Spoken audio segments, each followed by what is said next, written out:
Bonjour à toutes et bonjour à tous. Comme pour nos produits, les fruits, les légumes, les poissons, les fromages, les podcasts aussi peuvent avoir une saisonnalité. Et la saison 2 de la recette se termine. Alors merci.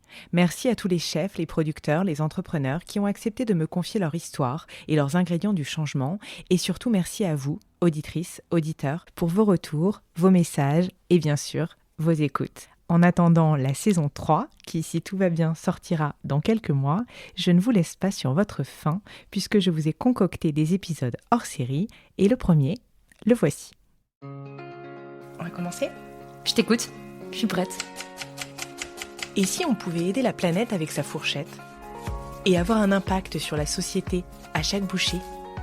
Ce podcast donne la parole à ceux qui cultivent des solutions pour nous aider à mieux manger.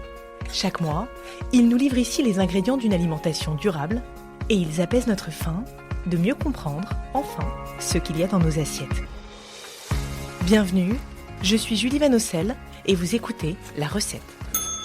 La recette La recette de quoi, du bonheur ? Alors on parle bien d'une recette de cuisine. J'aimerais bien qu'on me donne la recette. La recette que j'essaye d'appliquer tous les jours. Alors j'en ai plein des recettes. Donc je vais vous donner la recette la plus simple.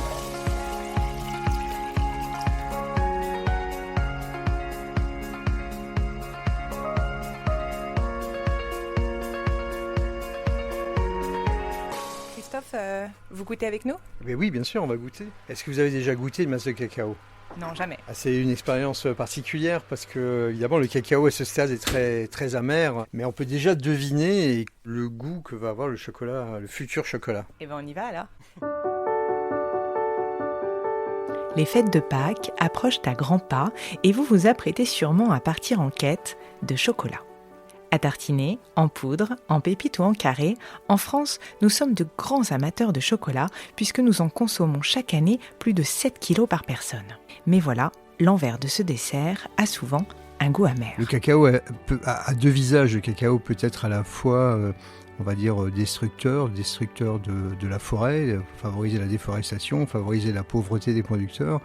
Et à la fois, lorsqu'il est cultivé de manière agroécologique, sous couvert forestier, il peut être au contraire réparateur des écosystèmes. Christophe Eberhardt est le cofondateur de la coopérative Éthicable.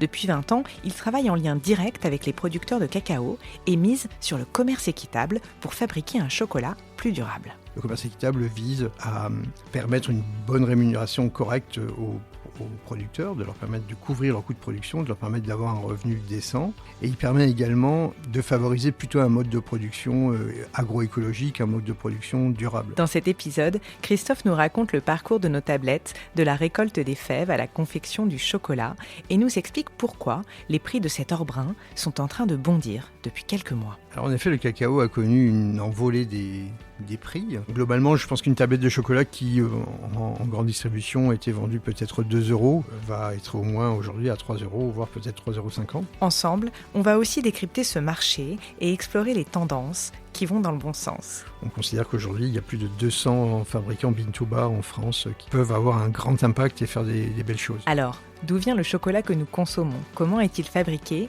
et quel est son impact ? Mangera-t-on encore du cacao demain ? Et à quel prix ? Le chocolat peut-il vraiment être éthique ? C'est cette révolution-là que le marché du chocolat doit réussir prochainement. Pour le savoir, rendez-vous lundi prochain pour déguster le nouvel épisode de la recette. Alors n'oubliez pas de vous abonner pour ne pas en perdre une miette.